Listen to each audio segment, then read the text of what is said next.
Good morning, Dolphins fans. Welcome to another episode of On the FinSide with Kat and Paul. Follow us on Facebook, Twitter, all of our social media outlets, as well as the finfanatic.com website and the Fansided Network.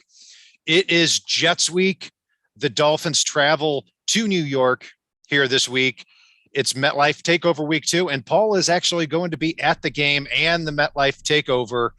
The Dolphins are 3-point favorites right now, and looking at the injury report, Tua is not on it. Andrew Van Ginkel, Christian Wilkins are questionable for the game, trending toward playing.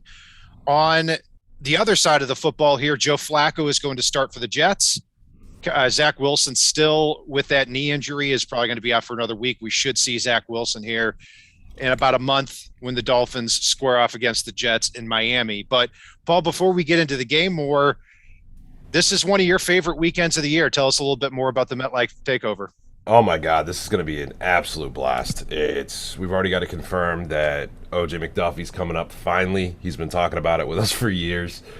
Travis Wingfield's going to swing up for it. Seth Levitt, Jason Taylor's former manager, former manager of the Jason Taylor Foundation, former team employee, and current host of the Fish Tank podcast with OJ McDuffie. They're all coming up. They're trying to come in for Saturday, from what I hear.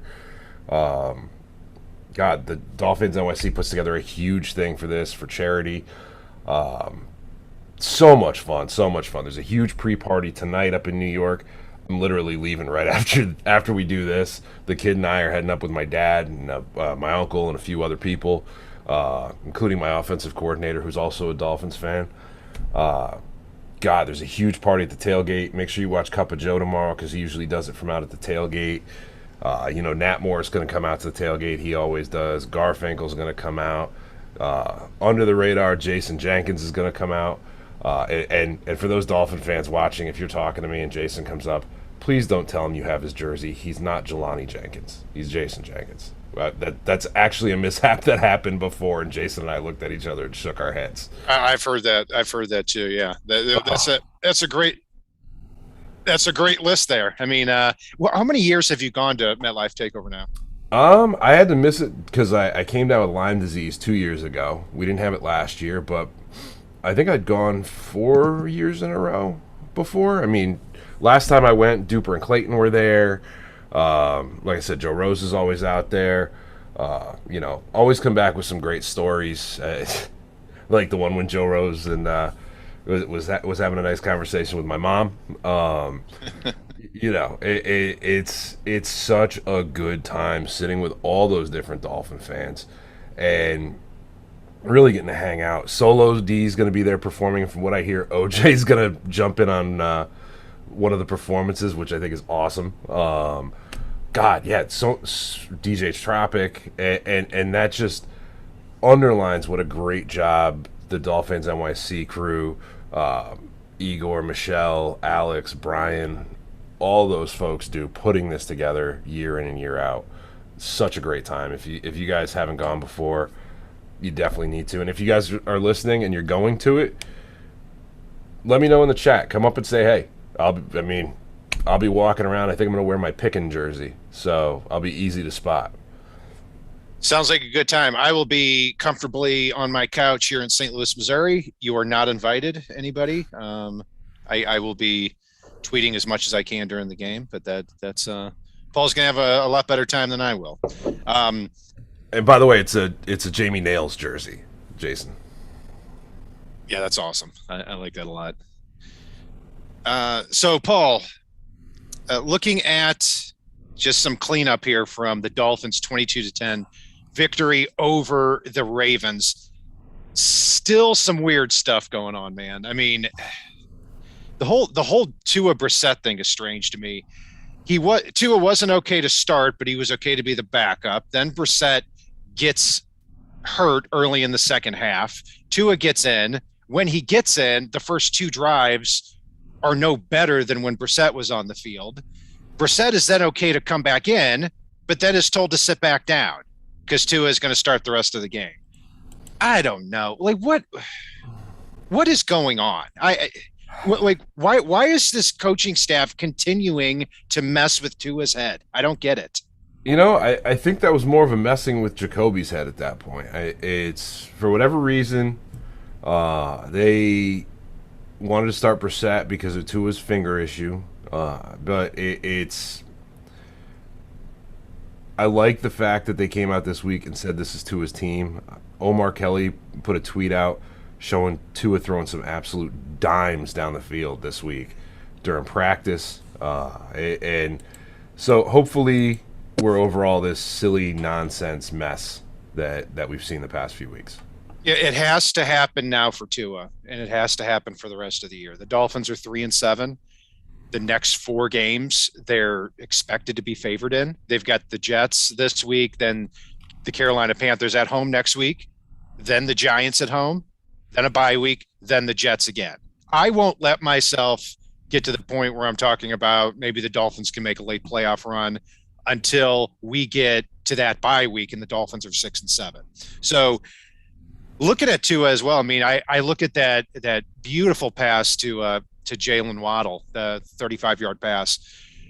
It looked normal to me. I mean, it was a great throw, and I will say too that I in the post game show with the Ravens, it's an hour after the game's over, and I'm not able to grade accurately. I think at that point, I think I gave Tua a C or a C minus, and Brissett a D. I would kick that up to at least a B. I mean, he had the beautiful throw to Waddle. Yeah, the Albert Wilson throw was one that Paul or I could have made because what Wilson was so wide open, and he also had that quarterback sneak. So overall, a good performance of him. So I'll amend my grade to a B minus. Thank you.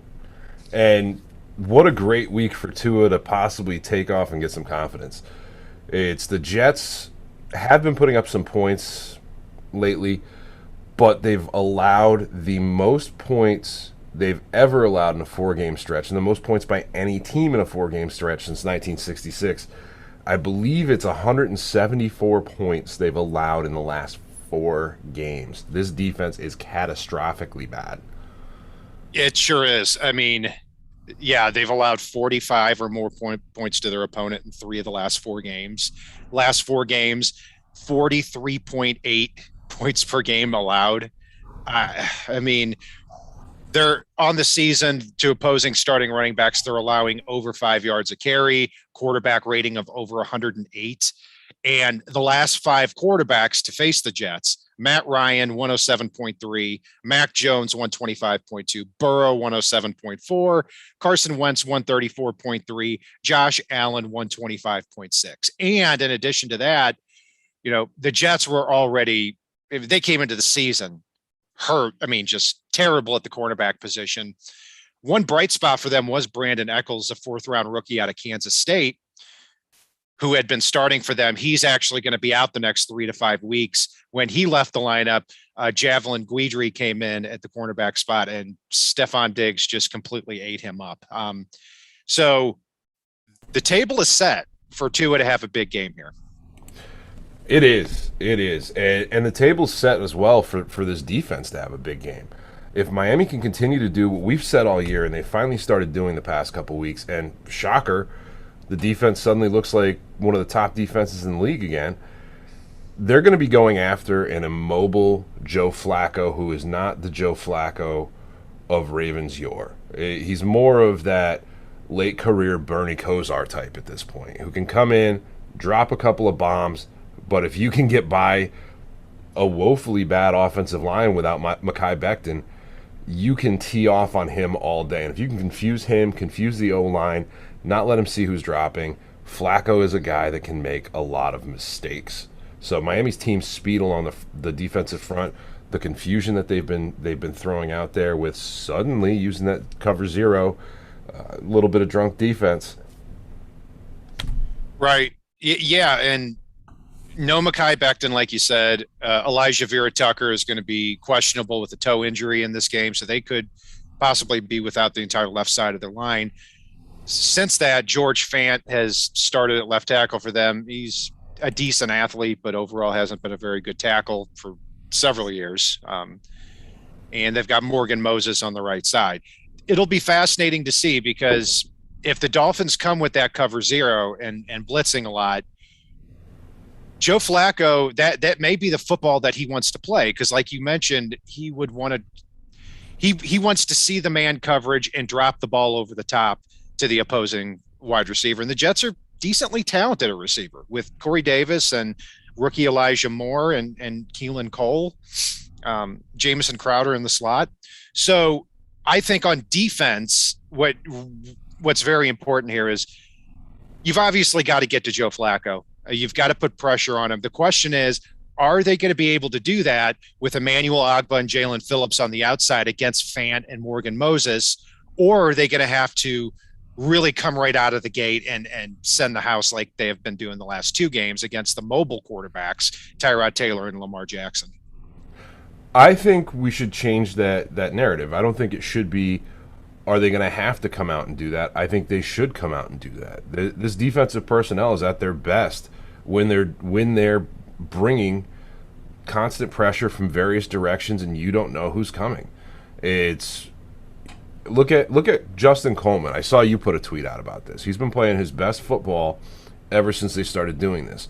With Miami's secondary being a secondary that can cover well for 3-4 seconds at least, that's all you should need to be able to get to Flacco and create a lot of turnovers. And this secondary thrives when Miami is bringing that blitz, and I love it. I mean, the fact that we can see Javon Holland and Brandon Jones joining in on the fun, I think this is something that it makes the secondary better. It makes turnovers happen, and it's something that the Dolphins defense thrives on at all three levels.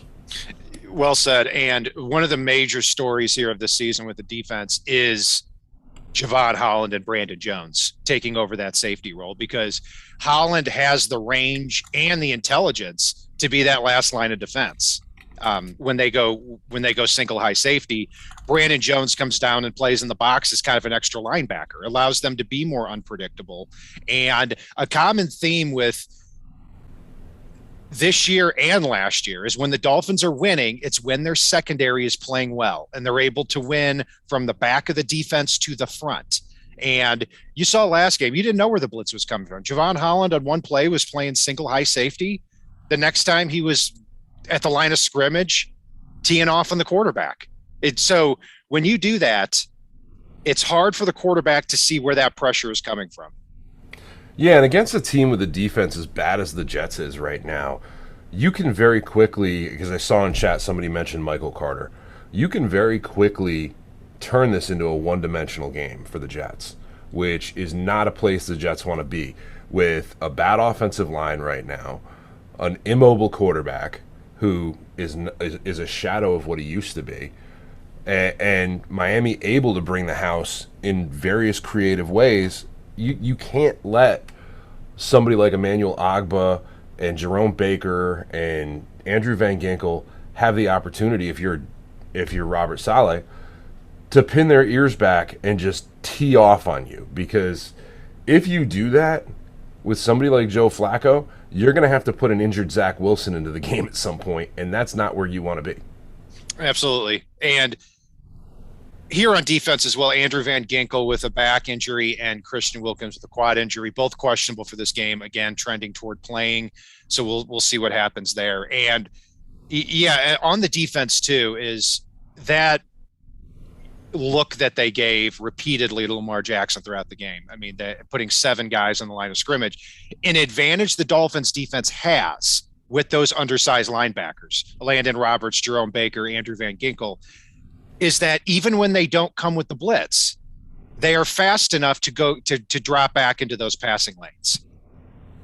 They are. They really, truly are. And honestly, because of the way they drop into zone sometimes, it doesn't matter if it's the linebackers. It doesn't matter if it's a defensive lineman. They take away that panic underneath route, and you don't know who is going to be doing it or where. And that's where I love seeing a Christian Wilkins interception a couple years ago when they did this, or last year I think it was. I love seeing You know this. You know I love when fat guys catch the ball, and we're going to get back to that too in a minute. But it's very much a situation where I just think they can confuse and tee off on Flacco, and that's going to affect every phase of the game tomorrow.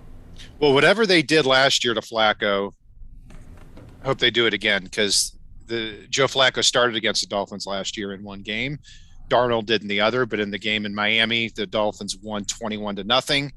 Joe Flacco is 21 for 44, 186 yards, no touchdowns, an interception, and a quarterback rating of 50. So keep doing it, whatever you're doing. And to go back on Michael Carter too, to me, a very similar player to Myles Gaskin. I think Carter's actually a better version of Myles Gaskin on the season.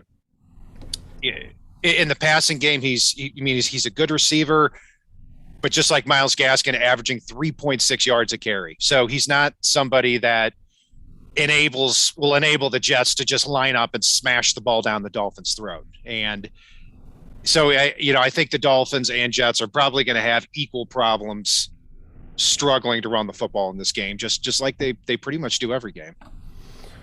Probably, but if you can get the running backs involved in the passing game, I think that's where guys like Gaskin and Ahmed thrive. It'll be an interesting one, and you know what I want to see this week. Even if you don't actually throw it to him, I want to. It's created such a little national hoopla that if you put Robert Hunt eligible somewhere, the Jets are going to be all over it because they don't want to let a fat guy score on them. They don't. Teams don't like when other teams' offensive linemen score on them. They are going to be focused on him, even if you don't go to him. Report him eligible at some point tomorrow, please. Speaking of fat guys running, I swear if I see that stupid Robert Hunt highlight or play again, I'm going to throw up. And I'll tell you what, very honest, if the Dolphins had lost that game, I would have been irate I would have thought this organization is such a joke celebrating something like that. Hey, they won. It's all in good fun. I get it. But come on, Dolphins fan, have some pride here. Stop celebrating a penalty. I mean, note to self, work with someone to create an Air Hunt logo similar to Michael Jordan Jumpman, but with outline of Robert Hunt for the show. Yeah, people say, "Oh my God, that's such a great play." Man, he went airborne. Oh, look at that guy. He's 300. I call it a penalty. All right. I call it heart and effort and fun. All things I don't care about. Fat guy touchdown. Let's go. I want to see a Christian Wilkins and Robert Hunt power eye tomorrow. Let's go. That's fine with me if you want to do that at the 1 yard line. I see if you do that and you get in the end zone, that's my idea of having fun, not a penalty.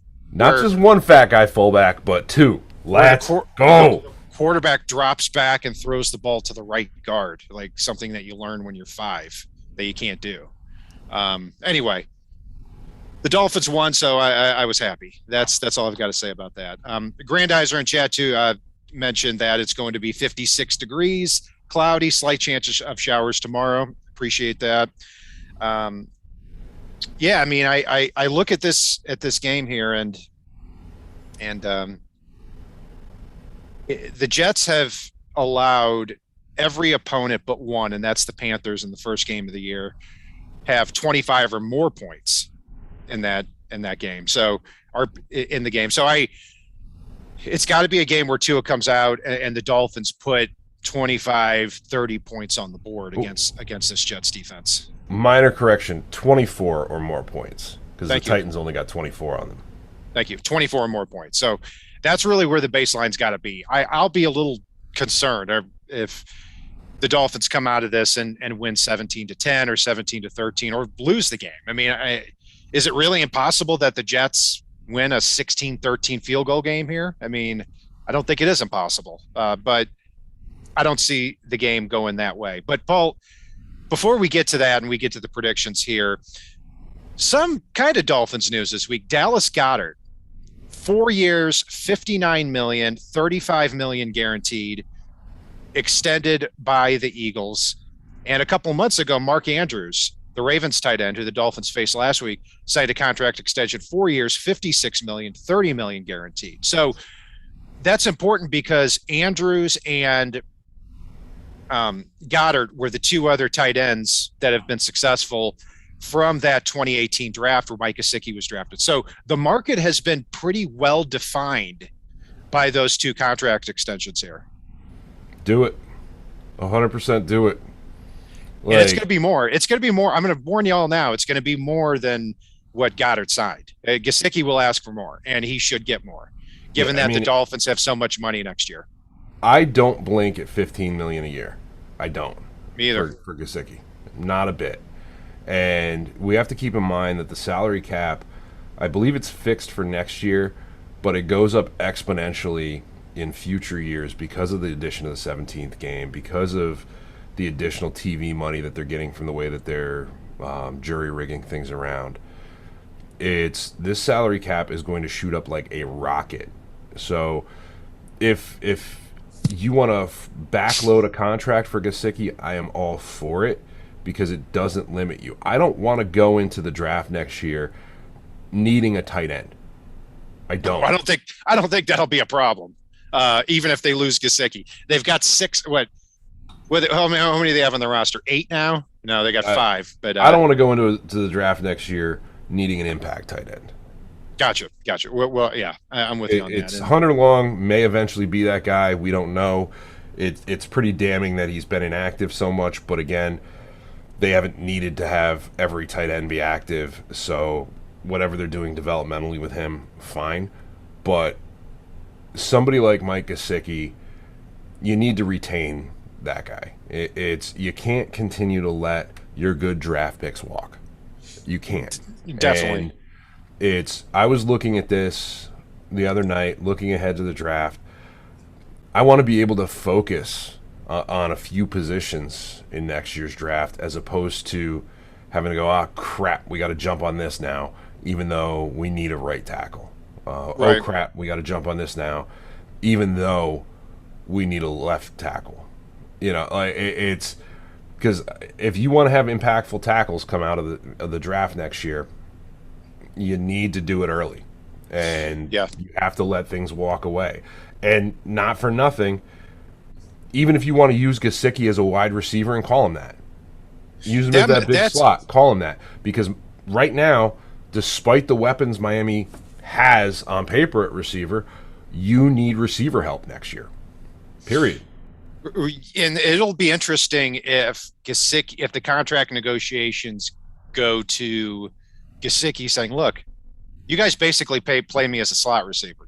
I don't have my hand in the dirt throughout the game. I'm not on the offensive line as often as Dallas Goedert and Mark Andrews are for the Ravens and the Eagles.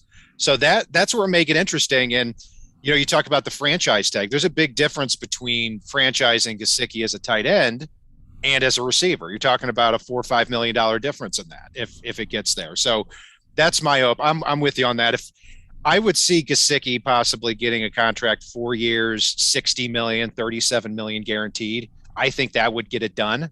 And that's just slightly more than what Goddard and Andrews are getting, which is pretty common.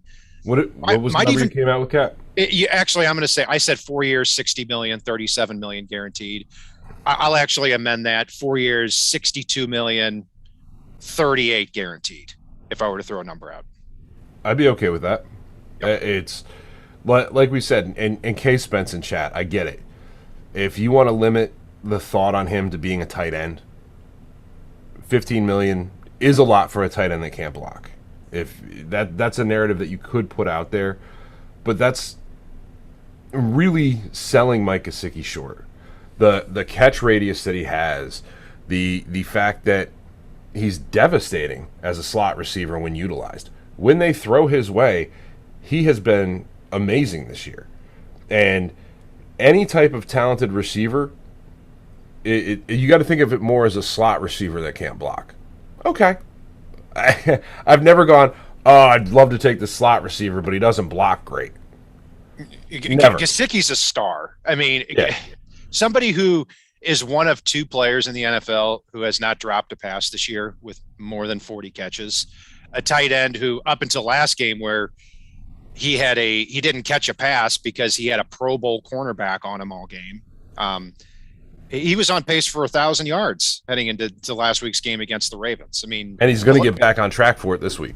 I think he will, and I think he'll get back on track in the next few weeks because those teams aren't great at defending tight ends. So, yeah, we're certainly on the same page there, and and also in the chat too, JC King, New Jersey said Parker and Fuller are gone come next year. Can't count on them. 100% agree. I see Parker leaving, and that's the big thing is that if you have Gesicki under contract for the next 4 years, you've got Jalen Waddle on a rookie contract for the next 4 years. Those are your two cornerstones right there at the receiver position. Yeah, you're going to have to add some more guys along the way, but you don't have to spend first or second round picks doing it, or spending $10 or $15 million a year on another receiver to do it. If the value presents itself in the first or second round of the draft, a receiver falls to you, okay, maybe you can think about that, but you don't necessarily have to take one in the draft or sign one. 100%. And it lets you, I want to see, and people are talking about Preston Williams leaving. God, sorry, I'm jumping around 4 different thoughts at once. I've been on that train for 3 years now? Is that where we're at this point? I think he was I think he was still at Colorado State 3 years ago, but I probably was anyway. I get what you're saying. Yeah, he's useless now. Keep Devontae Parker. You're going to be able to keep him for less than what he's worth because of the nagging injuries here and there, and he could still be an effective weapon when healthy. Keep Mac Hollins, keep Jalen Waddle, and keep Mike Gesicki. And then overhaul everything else in that room, even if Albert Wilson goes nuts the rest of the year. Yeah, that's something to watch out for too. Albert Wilson, 4 catches for 87 yards last game and had 2 rushes for 5 yards. So they used him in motion a lot. It'll be interesting to see if they do that again. I'm not saying it was necessarily effective. Did get him open one time, and he looked good for the first time in 2 years? Yeah. Last week. I don't think he should be a free agent after the year. He'll be gone. Wilson will be gone. I would assume Preston Williams will be gone.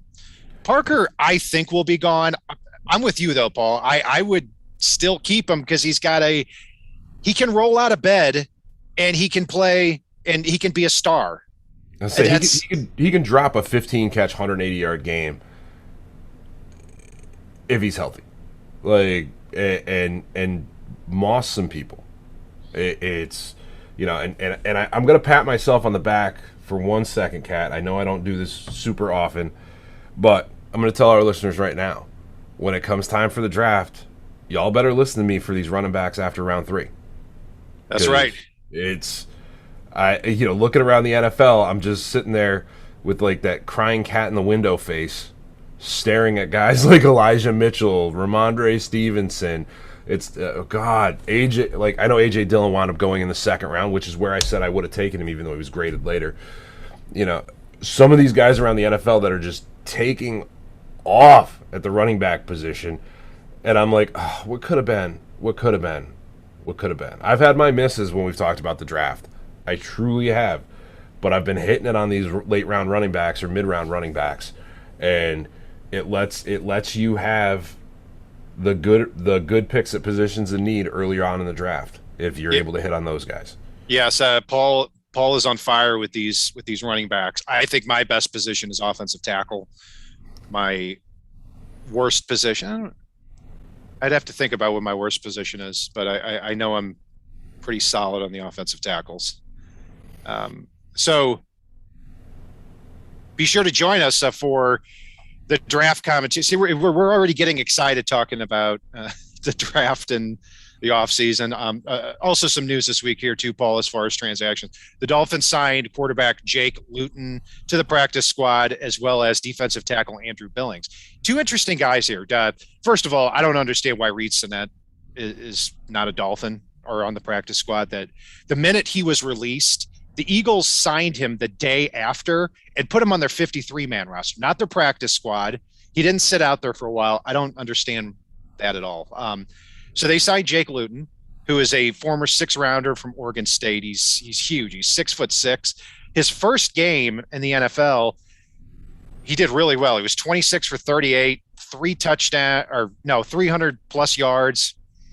And then after that, he had started 2 more games and he was terrible. But some developmental traits there. Maybe they see some future backup with him. So we'll see. Andrew Billings is an interesting guy because I remember when he came out of the draft a few years ago out of Baylor, he was for some reason projected, as a first, second round pick. And I never quite understood why, because he was 6'1", 300 pounds, wasn't much of a pass rusher, but is a good player, a high effort player, kind of a squatty guy, and may end up challenging here John Jenkins for a roster spot if he gets called up.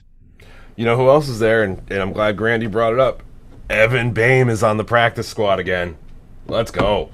Evan Boehm is going to turn into the new Isaiah Ford. He's the Mac Hollins of the offensive line. I thought Boehm played pretty well when he was here. I don't understand why. Like we have seen terrible guard play from Austin Jackson, and I would argue too Solomon Kinley at times, which is why he's on the bench.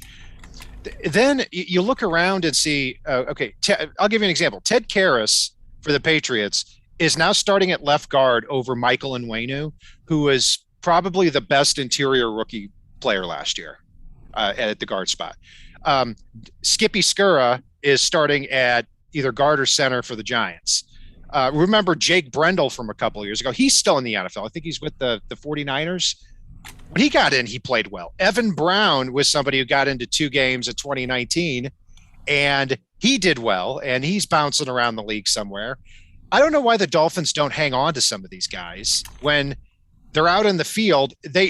How many times did you hear Evan Boehm's name in 2019? Not very often, and that's a good thing.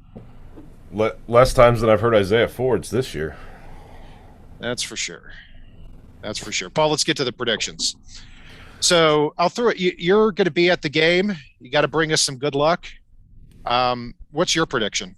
I am going to call me a homer if you will, but I'm going to predict a bloodbath this week. I think the Dolphins jump out to a lead and it turns into quicksand for the Jets.